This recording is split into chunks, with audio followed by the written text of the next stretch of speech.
Beban masyarakat di tahun ini semakin berat. Harga sejumlah barang dan kebutuhan pokok yang naik sejak awal tahun bertambah mahal lagi dengan kenaikan pajak pertambahan nilai mulai 1 April lalu.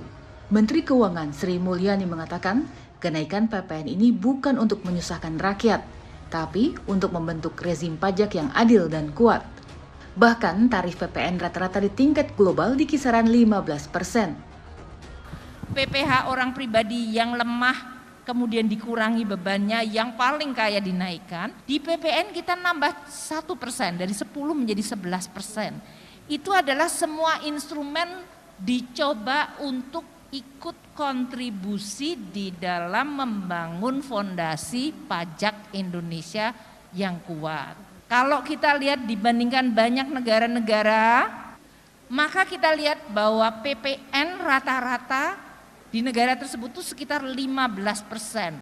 Ajib Ramdhani, bidang kajian akuntansi perpajakan Asosiasi Emiten Indonesia mengatakan, kenaikan PPN bisa memberi masukan ke penerimaan negara lebih dari 40 triliun rupiah. Namun, kebijakan ini bisa menekan daya beli masyarakat. Kalau kita melihat data dari tahun 2021, di mana penerimaan PPN kita sebesar 551 triliun, tentunya kebijakan kenaikan tarif PPN ini akan memberikan kontribusi positif terhadap penerimaan negara tambahan sekitar 41 triliun. Tetapi problemnya adalah di sisi lain, PPN fungsinya adalah dan secara prinsip pajak yang dikenakan kepada pembeli akhir, artinya kepada masyarakat luas. Hal ini tentunya memberikan tekanan terhadap daya beli masyarakat. Hal kedua yang perlu dicermati adalah bagaimana kenaikan PPN ini akan memberikan dan mendongkrak potensi inflasi. Penerimaan pajak tahun ini ditargetkan sebesar 1.265 triliun rupiah, lebih rendah dari realisasi penerimaan pajak tahun lalu. Namun, alokasi belanja pemerintah dibebani dengan pembayaran bunga utang yang mencapai 405 triliun rupiah atau sekitar 20% dari APBN. Lalu, mampukah ekonomi pulih?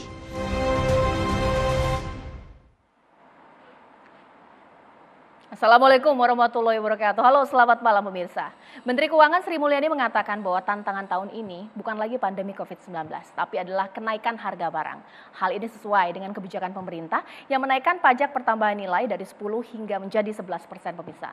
Sementara itu, penggunaan belanja negara untuk membayar bunga utang ini juga cukup besar, 20% dari APBN. Yang jadi pertanyaan, kebijakan pemerintah dalam menaikkan PPN sebesar 11% di bulan Ramadan, tepat tidak ya? Dan seberapa efektif penggunaan anggaran belanja kita? Itu yang saya bahas di Indonesia Business Forum malam hari ini bersama saya Cece Anissa.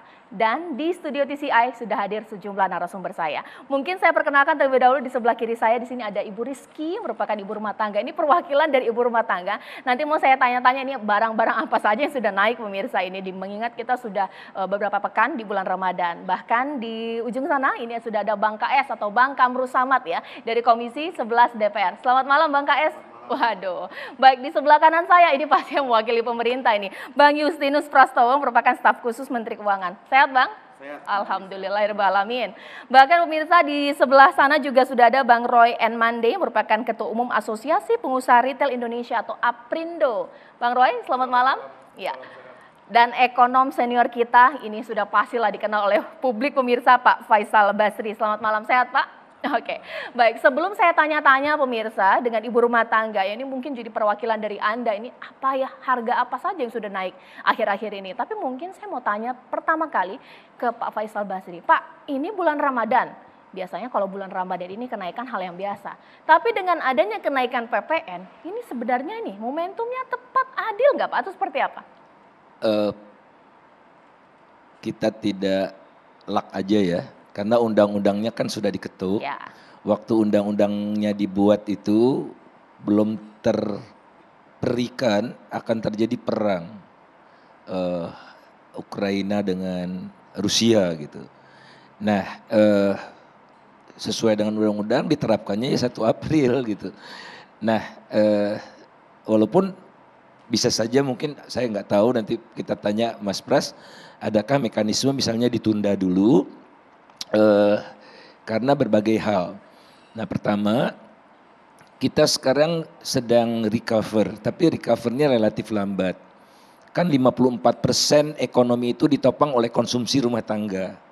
2021 pertumbuhan selama ini rata-rata 5%. Tapi 2021 cuma 2%. Jadi masih merangkak nih, masih merangkak. Kalau naik, lebih lambat lagi. Ini 54% dari ekonomi nih. Jadi ujung tombak pemulihan ekonomi ada di konsumsi rumah tangga. Nah sekarang cabarannya banyak sekali ya. Orang yang biasa beli Pertamax 9.000 sekarang 12.500 itu pun masih subsidi. Kemudian minyak goreng ya. Nanti Pak Roy ini cerita realitas pasar itu kalau diganggu terlalu banyak dia akan bereaksi gitu. Apalagi kalau ada dua harga, kebijakan dua harga. Kalau kebijakan dua harga itu akibatnya apa? Produsen akan mencoba mencari harga yang tinggi, konsumen cari harga yang rendah. Jadi ada shortage lah, shortage yang dibuat oleh pemerintah karena ada kebijakan dua harga. Jadi macam-macam. Kemudian biaya ongkos transport. Nah syukur sekarang beras yang stabil ya, di dunia juga harganya stabil, di Indonesia juga syukur stabil, tapi ada ancaman karena harga pupuknya naik. Nah produsen pupuk terbesar di dunia Ukraina dan Rusia juga gitu. Nah jadi kita perlu pertahanan yang kuat nih ya, pertahanan yang kuat. Nah tinggal kita carikan solusinya. Seandainya PPN ini ditunda, saya melihat ada potensi yang jauh lebih besar dari kehilangan PPN yang tadi 40 sekian triliun ya. Taruhlah kita genapkan jadi 50 triliun supaya mudah. 50 triliun hilang, saya bisa sarankan pada pemerintah dapat 125 triliun sampai 150 triliun pendapatan baru dari pajak ekspor batubara. Nah pajak ekspor batubara ini tidak pernah disentuh. Padahal CPO kena pajak ekspor juga. Oke, ada trauma barangkali di masa lalu, zaman Ibu Sri Mulyani juga, zaman Pak SBY ya, itu ada kenaikan, dikenakan pajak ekspor batubara, kemudian asosiasi batubara itu melakukan judicial review ke Mahkamah Agung dan menang. Memang situasinya berbeda waktu itu, kontrak karya dia bayar PPh badannya sudah tinggi sampai 40%. Jadi di kontrak karya itu dikatakan kalau ada kebijakan pemerintah yang membuat kewajiban perusahaan itu naik, itu tidak berlaku buat dia. Oleh karena itu judicial review. Nah sekarang kan semua praktis sudah masuk ke rezim pajak yang normal. Yang sekarang bayar pajaknya itu 22% ya, kan jauh lebih tinggi. Nah ada celah, saya udah bicara sama Pak Luhut juga, Pak Luhut tolong dong dipertimbangkan, kan ini bidang Bapak kan, dia kan di bawah, ya nanti saya akan bicara dengan Ibu Menteri Keuangan, dia bilang. Kemudian saya sarankan juga ke Pak Luhut itu, tolong Pak diaudit fasilitas-fasilitas pajak yang dinikmati luar biasa oleh smelter nikel. Mereka bebas bayar PPh, bebas bayar PPN, enggak bayar pajak ekspor, enggak macam-macam itu. Insya Allah 2-3 kali lipat dari kehilangan PPN-nya itu. Nah setelah nanti stabil, barulah 11% bisa dijalankan. Oke, dengan penjelasan itu, dengan kebijakan pemerintah yang sudah running ibaratnya di 1 April menaikkan PPN, yang mau kita tanya ke ibu rumah tangga, ini harga apa saja yang sudah mengalami kenaikan? Bu Rizky, kalaulah belanja hari ini dibandingkan dengan sebelum PPN ini, kenaikannya signifikan atau mungkin barang-barang apa ini sudah dirasa ini, naiknya kok drastis sekali ini, bagaimana? Baik Mbak ya. Saya sebagai ibu rumah tangga saat ini selain minyak ya, minyak yang kemarin sudah naik itu gas ya, gas, kemudian sekarang telur sudah mulai merangkak dari harganya 24 sampai 25.000 per kilonya, sekarang jadi 27 sampai 28.000 per kilonya. Kemudian jika saya mau beli daging itu sudah mulai juga Pak naik gitu ya, dari harganya dulu sebelum ada PPN ini sekitar 130, 140, sekarang 160 sampai 170. Memang di beberapa tempat ini beda-beda ya, harganya beragam gitu. Itu sih mungkin ya. Kalau begitu belanja yang sudah dianggarkan biasanya kan kalau tiap bulan tuh ibu rumah tangga sudah dibajetin misalnya Ya, betul. untuk beli barang-barang sejuta misalnya sebulan, itu berarti sudah tidak cukup lagi, harus mengeluarkan uang lebih begitu? Ya, betul Mbak. Sekarang uang 1 juta itu tidak cukup ya. Lebih itu.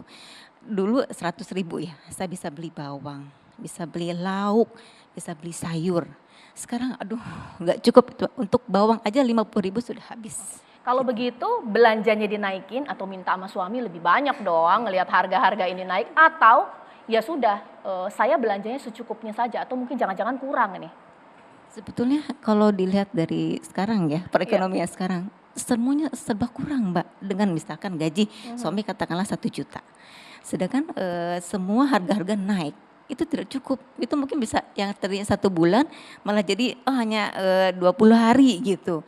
Kan tetap berkurang ya Mbak ya. Sedangkan gimana nutupin kekurangannya? Nah itu jadi saya sebagai rumah tangga mengakalinya kalau sekarang beli lauk apa berarti sayurnya enggak gitu.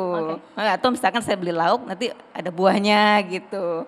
Jadi apa ya, kan mungkin kalau 100.000 bisa beli lauk, sayur ya, bisa beli buah. Sekarang enggak gitu. Kalau ke supermarket nih, barang-barang retail di supermarket udah berasa nggak sih ada kenaikan? Kadang suka kenaikan 1.000, 2.000 atau mungkin lebih dari itu. Betul, ada. Sabun Nah, begitu. itu salah satunya sabun ya Mbak ya. Terus kemudian kalau saya pergi ke supermarketnya besar, misalkan saya lihat ada sepatu anak nih gitu ya.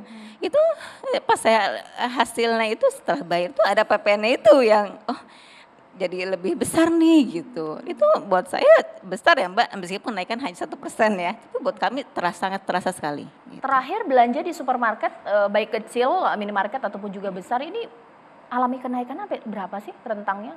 Besar sekali nggak ya? Mungkin sekitar 50-100 ya. Tergantung gimana kita, apa belanjanya ya dan seberapa banyak jumlah belanjaannya gitu. Oke. Nah, apakah dengan begitu ya mau tidak mau lah yang namanya kebutuhan rumah tangga kan nggak bisa dinego lagi, ataukah juga jadi menahan uang untuk ya sudahlah mendingan kurang, misalnya mungkin sebulan bisa saus botolan itu 2, mau nggak mau ya sudah nih 1 aja dihemat-hematin atau bagaimana? Kalau saya antisipasinya dengan mencari yang diskon. Oke. Kan ibu rumah tangga begitu ya. Iya. Ada yang diskon merek apapun yang bisa merek A. Jadinya udahlah yang B aja deh, tapi harganya lebih murah itu. Mungkin saya ke Pak Faisal. Pak Faisal, dengan kenaikan PPN ini sebenarnya mengganggu belanja rumah tangga atau bagaimana sih daya beli masyarakat? Ya, dengan harapan harusnya kan daya beli tetap dengan PPN yang memang harus mereka bayarkan atau bagaimana? otomatis lah ya. 10 naik dari 10 ke 11% kan artinya kalau dipersenkan lagi 10% itu. Iya kan? Dari 10 ke 11 itu kan 10% kenaikannya. Ya persen ke persen ya. Jadi sementara kan UMP naiknya cuma 2%. Dan yang macam-macam. Dan PPN ini kan sifatnya sama ya, berlaku buat orang kaya maupun orang miskin. Orang paling kaya saya dengan orang yang miskin beli mie instan, ya PPN-nya sama 11 gitu. Sementara agak terusik rasa keadilan, sementara PPh badannya diturunkan dari 25 ke 22. Syukur undang-undang pajak yang baru tidak melanjutkan amanat sebelumnya yang harus turun 20%. Itu dihentikan, jadi tetap 22. Nanti sesaat lagi pemirsa, saya mau tanya ini kepada Mas Justinus. Tadi sudah dijelaskan oleh ibu rumah tangga ini bahwa sedikit terganggu lah daya beli dari ibu rumah tangga. Prinsip keadilan juga disinggung. Sesaat lagi di Indonesia Business Forum.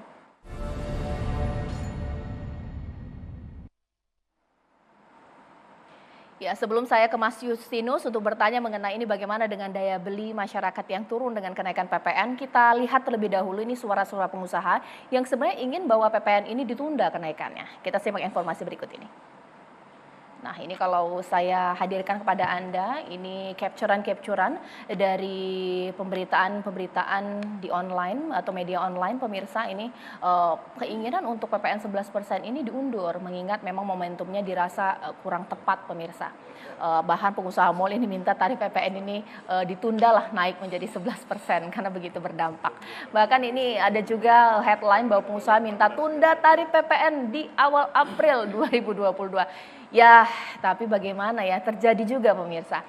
Oke lah, karena ini memang sudah terjadi dan bahkan kita sudah mendengar dari ibu rumah tangga yang merasakan betul dampaknya dengan harga-harga yang naik. Nah mungkin saya tanyakan kepada Mas Justinus, bagaimana ketika bahwa iya pemerintah punya keinginan bahwa menaikkan PPN ada goals yang ingin dicapai. Tapi dari ibu rumah tangga merasa itu mengeluh ini ada dampaknya.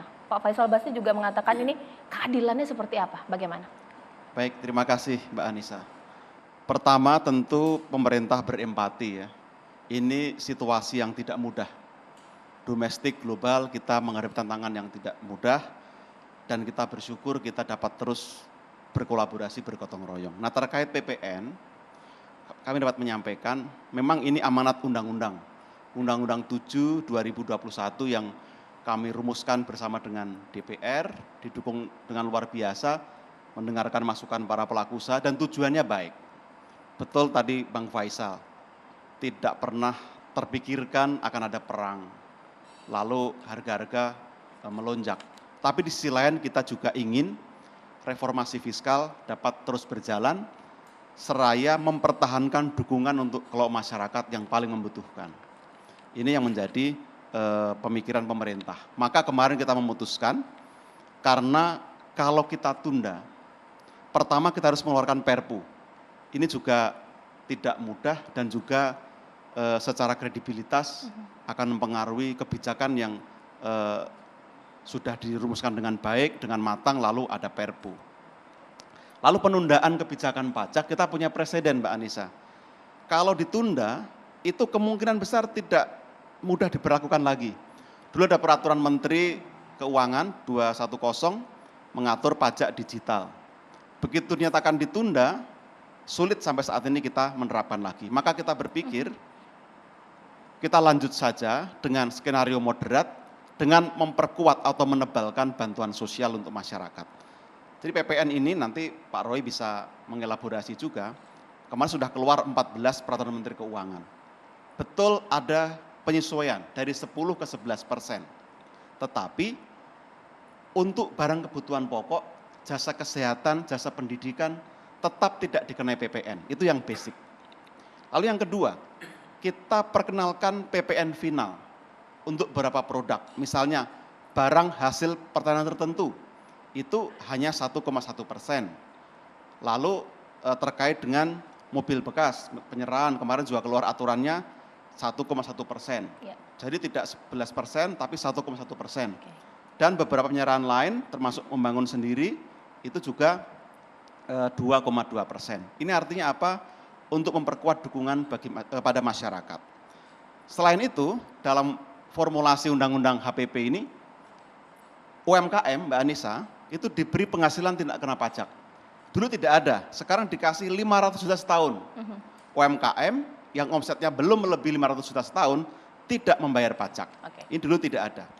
Pegawai atau karyawan yang kena tarif pajak 5% itu, kalau dulu hanya sampai 50 juta, sekarang sampai 60 juta. Artinya take home pay dia akan meningkat. Lalu pemerintah memutuskan penebalan bansos untuk menjaga daya beli masyarakat menengah bawah. Ditambah 300.000 untuk 3 bulan yang dibayarkan di bulan April. Lalu ada BLT nelayan, ada dukungan juga untuk warung dan sebagainya, termasuk untuk karyawan. Yang gajinya tidak melebihi 3,5 juta per bulan, itu mendapat BLT 1 juta. Ini juga dukungan yang konkret untuk menjaga. Tentu kita berharap di tengah kenaikan harga-harga bisa kita manage dengan baik. Pemerintah tidak pertama-tama ingin mengambil penerimaannya. Tapi lagi-lagi kita ingin perbaiki sistem perpajakan kita. Maka tadi semua fasilitas yang ada dipertahankan. Tidak ada yang diubah. Jadi semua tidak terganggu. Yang dikonsumsi masyarakat bawah, menengah bawah itu dibebaskan. Sedangkan beberapa sektor diberi fasilitas PPN final yang tarifnya hanya 1,1 sampai dengan 2,2%. Dari pengusaha mungkin Bang Roy, kalau sebelumnya diputus bahwa ada kenaikan PPN, pengusaha inginnya ditunda, ya tapi terjadi lagi, terjadi sudah gitu ya. Dengan apa yang dikatakan Bang Justinus bahwa ada PPN final, ada memang yang tidak kena kenaikan PPN, sebenarnya bisakah mengatakan bahwa oke, dengan kondisi seperti ini pengusaha setuju, atau jangan-jangan masih ada mengganjal dari pengusaha atau bagaimana? Ya, terima kasih Pak Ansyah. Ya, kalau kami pelaku usaha kan sederhana melihatnya. Kalau masih bisa dagang, masih bisa usaha besok itu udah bagus. Jadi kita memang usaha ini harus berkelanjutan dan konsisten. Nah, jadi kaitan dengan PPN, kami memang pada prinsipnya kami mendukung, apalagi ini sudah ditetapkan oleh wakil rakyat, sudah diratifikasi, sudah ditandatangani pemerintah dan sudah dijalankan. Tapi kami memberi catatan. Nah, catatan ini sebagai bagian kalau tadi Pak Justinus katakan bahwa pemerintah sekarang semangatnya reformasi perpajakan. Apa artinya reformasi? Berarti ada pembaharuan. Bukan mundur tapi harus maju. Nah, reformasi perpajakan apa yang kami lihat atau beri catatan? Yang pertama adalah kalau kami di sektor hilir atau sektor yang langsung berhubungan dengan transaksi masyarakat untuk mengkontribusi konsumsi rumah tangga tadi Pak Faisal katakan, kita 55% itu adalah konsumsi rumah tangga, pembentuk PDB kita. Yang pertama kita memberi catatan adalah memang bahwa betul dan perlu dipastikan yang kebutuhan pokok itu, bahwa tidak terkena PPN. Karena dalam undang-undang yang sebelumnya, yang diperbarui dengan Undang-Undang Nomor 7 HPP 2021, sekarang menjadi objek pajak. Nah, sebelumnya dikecualikan, sekarang objek pajak, tapi belum dikenakan PPN, tidak dikenakan PPN, tapi sudah menjadi objek pajak dalam Undang-Undang HPP. Kemudian PMK yang 14 Juklak dan Juknis yang kemarin sudah dikeluarkan belum mendefinisikan itu secara detail. Misalnya minyak goreng, itu masih ada PPN. Padahal itu sudah masuk kebutuhan pokok dan sekaligus saja direformasi lah perpajakannya. Seperti itu. Gula konsumsi di flyer memang betul tidak, tapi pada prakteknya masih. Nah, jadi ini yang berkaitan dengan kebutuhan pokok rakyat, karena kalau kami bagi Peritel melihatnya ini adalah traffic puller untuk masyarakat berbelanja. Ya, mereka mencari kebutuhan pokok, kemudian berbelanja yang lain-lainnya, yang nanti berkontribusi bagi transaksi dan konsumsi. Yang pertama itu. Yang kedua adalah kami memberi catatan bahwa perlunya level at the same playing field.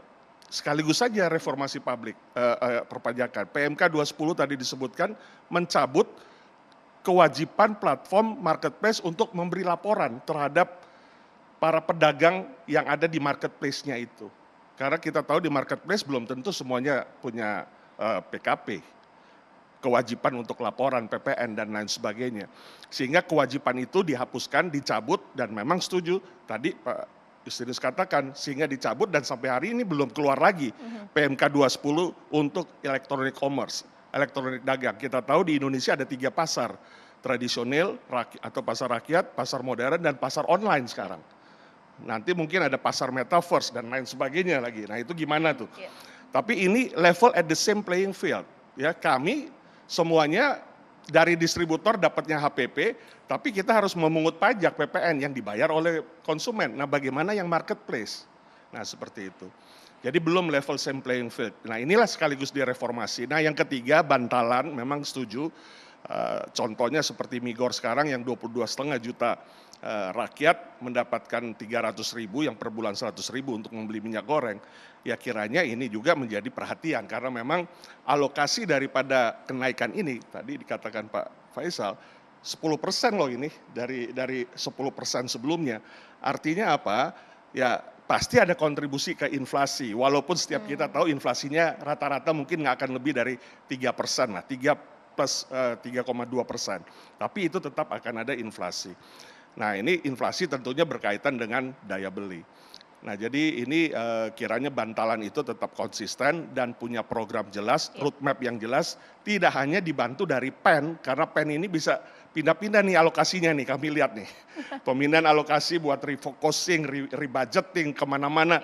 Nah tapi bagaimana pengaturan untuk bantalan itu yang secara jelas, akurat dapat diterima oleh masyarakat. Pak, tapi kalau dari sisi penjualan berdampak tidak sih dengan adanya kenaikan yang serta-merta naik meskipun sudah dihindari tapi ada bahan pokok yang memang mau nggak mau naik. Apa sudah terjadi penurunan daya beli masyarakat mungkin lebih keep money-nya untuk tidak membelanjakan uangnya karena harganya sudah mahal seperti itu atau naik atau bagaimana? Ya pasti nggak akan langsung terlihat ya, ini kan baru 2 minggu ya lebih kurang dari tanggal 1. Yang pasti di sektor yang sangat terasa adalah yang marginal. Ya, karena mereka kan tentu dalam kondisi belum pemulihan ekonomi saat ini, masih ada pandemik yang kita tanggulangi bersama. Ya, ini marginal ini kan kita mengerti, suffer juga dengan sekarang kondisi yang sudah 2 tahun pandemik ini. Nah ini pasti akan ada pengereman belanja ya, hanya untuk kebutuhan pokok itu yang penting.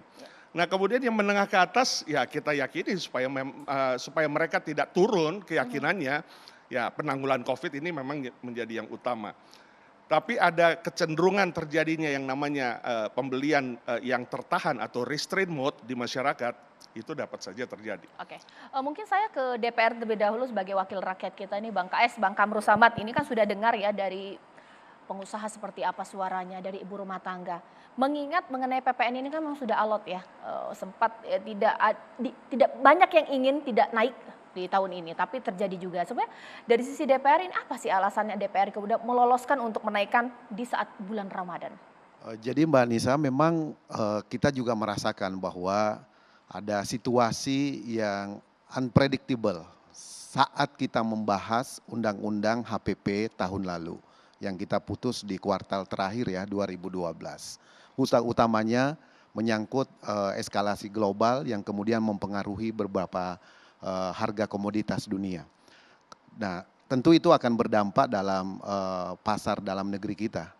Nah, kalau kita lihat sebetulnya DPR sangat memikirkan tentang hal ini. Waktu pemerintah mengusulkan rancangan RUU HPP ini itu berada pada usulan 12% waktu itu. Kemudian kita berdiskusi karena sudah mendapatkan masukan dari banyak stakeholder kita, pengamat, para pakar dan juga pelaku usaha. Akhirnya disepakati dalam 2 termin. Kenaikannya 1%, 11% diberlakukan 4 bulan kemudian, yaitu 1 April. Kemudian 12% diberlakukan paling lambat 1 Januari 2025. Jadi itulah bagian daripada upaya DPR dengan melihat perkembangan pemulihan ekonomi nasional.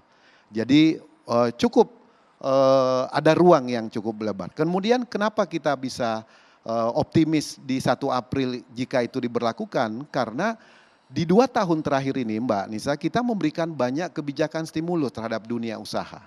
Dorongan mulai dari penjaminan untuk korporasi, untuk UMKM melalui beberapa PMK yang diterbitkan, dan juga relaksasi restru terhadap dunia usaha melalui industri keuangan dan perbankan kita, sehingga kita optimis setelah kita mendorong kebijakan terhadap dunia usaha, ini 2022 bisa lebih baik yang Bang Faisal sebut tadi 2, sekian, harapan kita bisa mencapai 4,8 atau bahkan optimisnya 5,2 tahun ini. Nah, dari semangat itulah yang kita bawa sehingga undang-undang HPP itu kita ketok. Nah, di dalam pasal 7 itu tadi poin itu dijelaskan. Tetapi kita memberikan bantalan sebetulnya di ayat 1, di ayat 3 di pasal 7 Pak Yus bisa dicek lagi nanti, bahwa pemerintah boleh menaikkan atau menurunkan dengan batas minimal 5%, kemudian batas maksimal 20%. Kemudian di ayat 4-nya dijelaskan penurunannya boleh melalui mekanisme peraturan pemerintah yang kemudian dikonsultasikan dengan DPR. Jadi tidak harus perpu sebetulnya. Nah, tapi kami optimis karena angka-angka di kuartal pertama yang disampaikan baik Bank Indonesia, Menteri Keuangan, OJK di Komisi 11 itu, kita optimis bahwa kita on the right track. Karena itu semangat kita untuk membangun fundamental sistem perpajakan nasional kita sebaiknya kita teruskan. Dan saya melihat kebijakan pemerintah memberikan bantalan, ya mungkin perlu ada perluasan dari 22 juta penerima BLT Migor, mungkin bisa perluasan sampai 40 juta misalnya, karena kalau lihat refocusing, realokasi juga masih ada space seharusnya, kalau itu memang diperlukan. Nah, yang terpenting bagi kita ke depan sebetulnya adalah bagaimana kita bisa menjaga daya beli ini dengan mempercepat realisasi APBN di beberapa sektor. Itu yang penyerapan APBN yang harus kita, dan termasuk TKDD yang nilainya 700 triliun lebih setiap tahun digelontorkan ke daerah yang rata-rata berada di kuartal ketiga. Bahkan ada keempat baru dibelanjakan. Nah, ini harus didorong terus. Karena itu tahun lalu kita juga mengesahkan undang-undang HKPD. Supaya bagian daripada upaya kita supaya perimbangan keuangan pusat dan daerah betul-betul bisa lebih akseleratif, adaptif, sekaligus bisa lebih akuntabel. Dan dengan harapan para kepala daerah di daerah membelanjakan APBD-nya itu paling tidak di kuartal kedua ini. Dan itu bisa kemudian meningkatkan daya beli masyarakat, utamanya sektor-sektor real. Dan PPN untuk sembako, pendidikan, sosial, kemudian kesehatan itu tidak dikenakan sekarang ini. Jadi itu yang kita harus jaga juga. DPR akan terus mengawasi jangan sampai masyarakat terdampak akibat ulah oknum-oknum pelaku usaha kita di lapangan. Begitu Mbak Caca. Berbicara mengenai kenaikan tarif PPN atau kenaikan pajak, ini pasti tidak melulu kita berbicara mengenai reformasi perpajakan. Karena nanti sesaat lagi saya mau tanya kepada Mas Justinus, ini ada beberapa pihak yang juga beranggapan bahwa ini merupakan salah satu langkah pemerintah untuk mengatasi utang yang terus naik. Nah, apakah mungkin ibu rumah tangga atau masyarakat setuju dengan kebijakan seperti ini? Sesaat lagi di Indonesia Business Forum.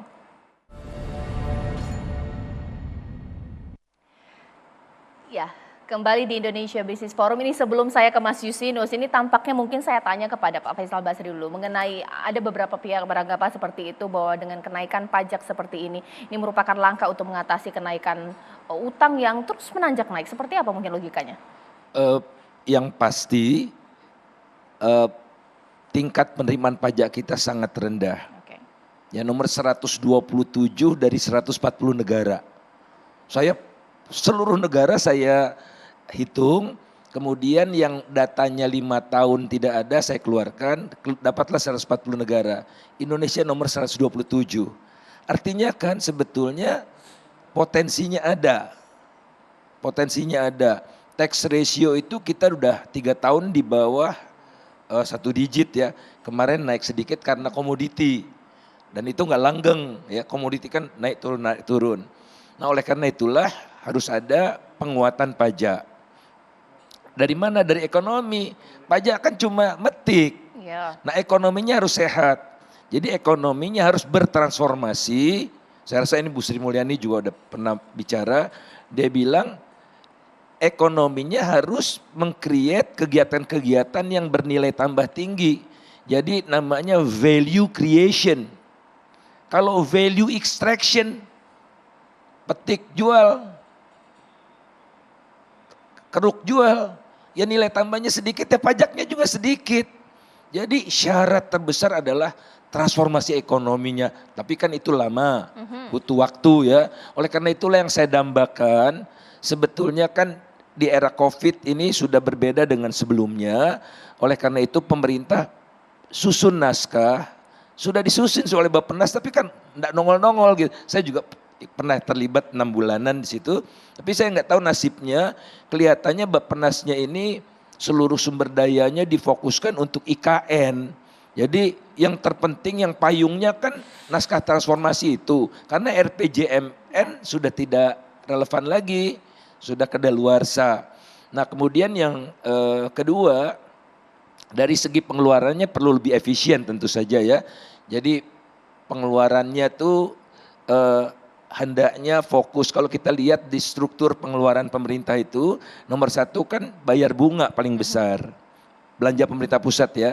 Kedua belanja barang, ketiga belanja pegawai, keempat belanja modal, kelima belanja sosial.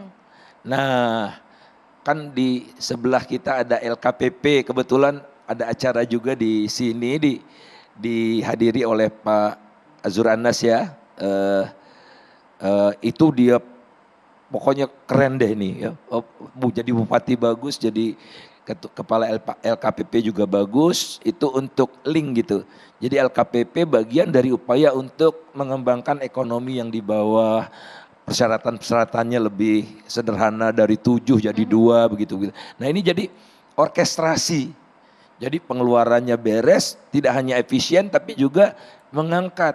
Kalau saya tidak salah, kecuali untuk senjata, sekarang pengadaan pemerintah wajib barang dari dalam negeri. Baik. Jadi dikeluarkan barang impor itu dari katalog itu. Nah ini bagian yang bisa mengefisienkan pengadaan, sehingga nanti belanjanya juga naiknya tidak begini, belanja begini, jadi makin sedikit selisih antara penerima belanja dengan dengan penerimaan, ya otomatis utangnya juga kenaikan utangnya melambat. Utang ya most likely akan naik terus, tapi kenaikannya melambat. Oke. Itu yang kita harapkan dalam jangka panjang. Baik, Mas Justinus bagaimana? Ya, pertama sebelum saya menanggapi, pajak itu gotong royong. Ya. Pajak itu gotong royong. Yang mampu bayar lebih besar, yang tidak mampu dibantu, itu prinsipnya. Nah, PPN itu juga paling mudah sebagai alat gotong royong karena hampir semua orang mengkonsumsi. Tapi tadi yang lapis bawah dibantu, yang lebih tinggi diberi tarif normal. Lalu yang kedua juga saya ingin jelaskan, 14 peraturan menteri yang baru terbit itu bukan aturan baru, tapi hanya menyesuaikan tarif karena ada perubahan di undang-undang. Jadi keliru kalau membangun rumah sendiri, jual mobil bekas, seolah-olah baru sekarang dikenai pajak. Itu sudah lama, dari tahun 95, dari tahun 2000. Jadi sekarang dipermudah administrasi. Nah tadi saya sepakat dengan Bang Faisal. Kita harus melakukan reform, transformasi. Pajak itu memetik hasil kok. Sekarang kita proses memperkuat akar, disiangi, dipupuk supaya tanamannya tumbuh kuat sehingga menghasilkan buah yang kita petik buahnya. Maka kemarin utang kita meningkat signifikan dalam konteks pandemi. Sehingga kita harus menambah untuk bantalan kebijakan sosial kita. Termasuk stimulus ekonomi, jagain supaya pohonnya tidak ambruk, supaya akarnya tetap bisa kuat. Maka reformasi pajak tadi memperkuat akar, insentif stimulus yang berimbang diberikan, tapi di sisi lain kita juga memikirkan cara memetiknya. Jangan sampai kita hanya fokus kepada salah satu. Maka sekarang perbaikan sistem, tadi Pak Roy juga sudah memberikan masukan, yang digital harus segera supaya playing field-nya sama, ada keadilan di sana. Ini terus kita upayakan. Tapi prinsip pemerintah adalah kalau ada kenaikan pajak atau pengenaan pajak tidak akan eksesif tarifnya, tapi moderat, daya jangkau, daya cakupnya yang luas, sehingga partisipatif, ringan karena dijinjing, didukung oleh semua pihak. Itu kira-kira platformnya, Mbak Anissa. Tapi kan memang menjadi masalah adalah bahwa pola pikir masyarakat ini sederhana. Apakah mereka masuk logika ketika pajak ini merupakan bentuk gotong royong, mengingat memang saat ini ekonomi sulit. Mungkin dari Mbak Rizky sendiri, dengan adanya kenaikan PPN 11%, ya mau tidak mau ini gotong royong untuk memberikan subsidi bagi yang tidak mampu. Tapi secara rumah tangga ini merasa bahwa bisa dengan logika itu, atau mungkin saya saja kesulitan mungkin hidupnya, itu bagaimana? Pendapat saya pribadi bahwa cukup sulit ya, cukup besar dengan kenaikan ini gitu. Ya saya masih belum bisa menerima dengan nalar saya, itu kok bisa ya gotong royong ini tuh malah membantu malah ikut juga apa namanya Mbak ya? Membuat susah, betul. Begitu Mbak kira-kira. Kalau dari Pak Kamrul Samad, Bang KS mengingat sebagai wakil rakyat di sini, singkat saja, bagaimana ketika masyarakat mungkin merasakan bahwa oke lah memang ini untuk memetik hasil transformasi perpajakan, tapi kok ya sekarang ketika harga-harga lain bahan kebutuhan pokok ini juga naik gitu, membuat susah kata masyarakat, atau bagaimana? Sebetulnya ini adalah perwujudan keadilan sosial ya. Jadi redistribusi dari pelaku ekonomi yang mampu kemudian dialirkan melalui penerimaan negara ke program-program lain. Salah satunya bantalan tadi itu.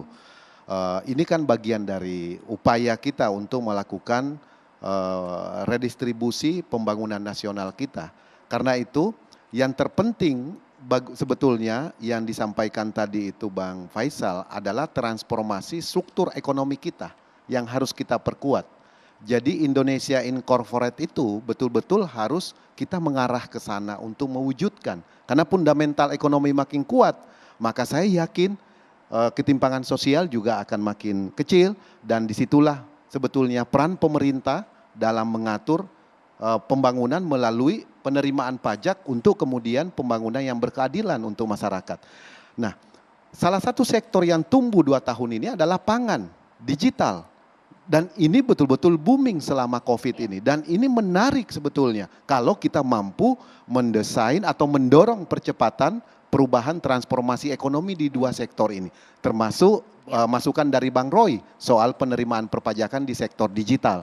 Dan value creation yang tadi good idea dari Bang Faisal Basri, menurut saya ini yang perkuat hilirisasi industri kita. Sehingga Ibu Rizky dan seluruh ibu rumah tangga yang lain di seluruh Indonesia kita bisa menjawab apa yang menjadi kegelisahan dan kekhawatirannya. Oke. Begitu Mbak Nessa. Kalau Bang Roy, adakah sektor dari pengusaha yang begitu terpukul dengan kenaikan PPN 11% ini? Ya, kalau kami di sektor hilir tentunya saat ini kami masih melihat merata. Yang kita perlu lihat adalah justru yang di pedagang lainnya, pasar tradisional ini. Karena kan sekarang barang-barang kebutuhan pokok itu sudah menjadi objek pajak, jadi mereka juga yang menjualnya itu tentunya ada suatu mekanisme yang mereka harus laporkan juga kan. Artinya mereka juga mesti menjadi PKP lah minimal selain NPWP yang mereka miliki atau yang belum miliki mereka harus miliki. Nah ini bagaimana administrasi yang akan berlangsung di level itu.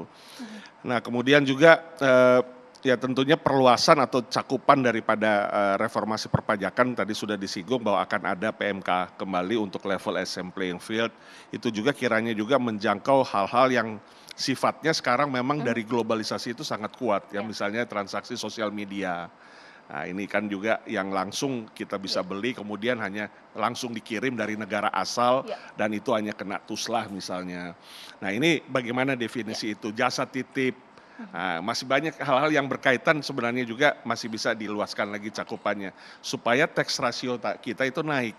Tax ratio kita kan diharapkan tahun ini 9,5% ya kalau tidak salah ya. Masih single digit tetapi mudah-mudahan naik dengan adanya ini dan bisa dikembalikan lagi kepada rakyat. Baik, memang reformasi perpajakan dengan kenaikan PPN ini memang tujuannya adalah baik pastinya. Tapi yang jadi pertanyaan dan mungkin sangat sederhana, apakah kenaikan PPN ini akan memperbaiki perekonomian atau justru kebalikannya? Sesaat lagi di Indonesia Business Forum.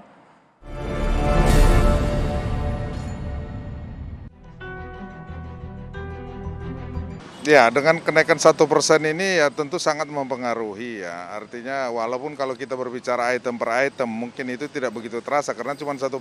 Tetapi kalau kita lihat dari secara global ya akumulasinya ini akan mempengaruhi perekonomian masyarakat gitu ya. Kalau untuk kepribadian pribadi saya sendiri sih untuk kenaikan 1% PPN belum begitu kerasa ya untuk pengeluarannya. Tapi lebih ke mungkin kenaikan harga minyak goreng, BBM itu lebih kerasa, jauh lebih kerasa. Sebenarnya sih wajar ya, karena kan pajak juga memang untuk balik lagi ke masyarakat, Mas. Cuma masalahnya saya minta ini aja sih, pemerintah itu kadang transparansinya ini penggunaannya kemana gitu kan. Segala sesuatu yang naik pasti memberatkan ya Mas ya, walaupun mungkin secara langsung belum terlalu berimpact ya.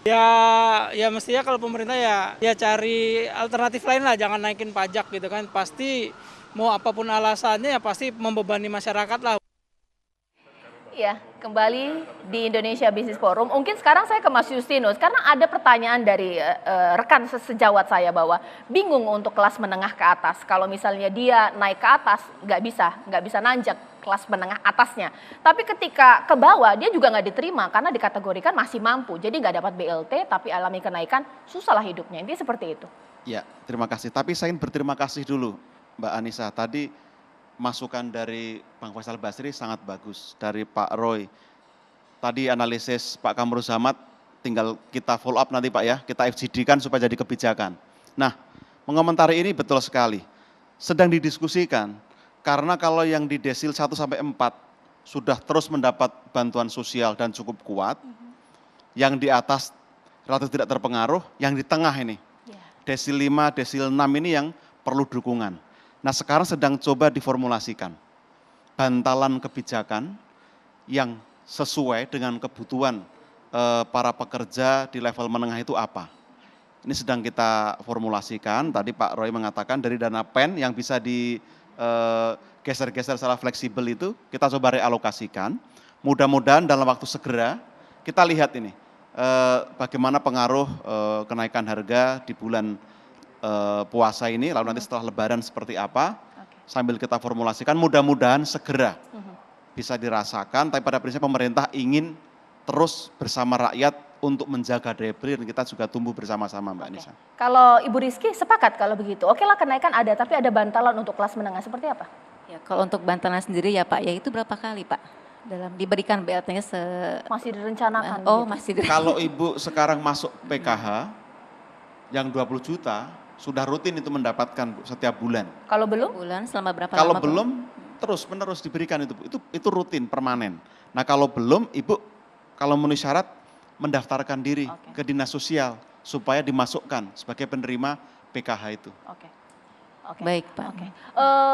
Dengan penjelasan seperti ini mungkin ke Pak Faisal Basri supaya kita membangun optimisme yang sama. Jikalau memang kita optimis atau jangan-jangan memang ada masyarakat yang pesimis, ini akan memperbaiki perekonomian tidak dengan kebijakan kenaikan PPN seperti ini? Iya, ini kan semua terkena ya. Kebetulan aja sialnya ini barengan gitu. Harga BBM naik, PPN naik gitu-gitu kan. Nah, ini barangkali pembelajaran buat kita di masa yang akan datang, yakni ada mekanisme stabilisasi. Jadi waktu kami ditugaskan di Satgas Tata Kelola Migas, kami rekomendasinya gini, waktu harga minyak turun, misalnya turunnya 50% jadi $20 waktu itu kan pernah, BBM-nya diturunkan 10% saja, 40%-nya ditabung untuk menghadapi kenaikan yang tajam. Kalau harga minyak naiknya meroket, gara-gara ada dana itu jadi lebih landai. Jadi dana stabilisasi. Tugas negara adalah mengurangi gonjang-ganjing. Kalau tanpa negara gonjang-ganjingnya, sekarang sedikit. Nah itu ada mekanisme itu. Dan itu banyak diterapkan di sejumlah negara. Kalau Bang Roy, optimis tidak bahwa perekonomian kita akan membaik atau bagaimana? Iya, Singkat saja. Tentu pelaku usaha harus optimis. Kalau nggak optimis bukan pelaku usaha sudah menyerah. Jadi kondisinya sekarang ya tentunya kita berharap apapun yang berkaitan dengan kata-kata reformasi, marilah kita betul-betul mereformasi. Supply chain kita akan reformasi, auditlah supply chain supaya proses daripada misalnya nih ya kebutuhan pokok itu dapat ada pembaruan. Perpajakan seperti itu. Jadi biar ini menjadi sesuatu yang konkret bukan euforia. Bang KS, singkat saja. Sebetulnya yang terpenting kita harus kontrol secara ketat itu adalah stabilitas harga dan ketersediaan barang-barang dalam pemenuhan kebutuhan masyarakat. Jadi ini yang sangat urgent di momentum-momentum menghadapi Idul Fitri dan setelah arus mudik itu yang sangat penting. Baik, bagaimanapun juga kita tunggu bagaimana implementasi kenaikan PPN 11% ini pemirsa. Pasti ya kita berharap bahwa ekonomi membaik dan daya beli masyarakat terjaga. Saya Caca Anissa menutup, selamat malam, sampai jumpa.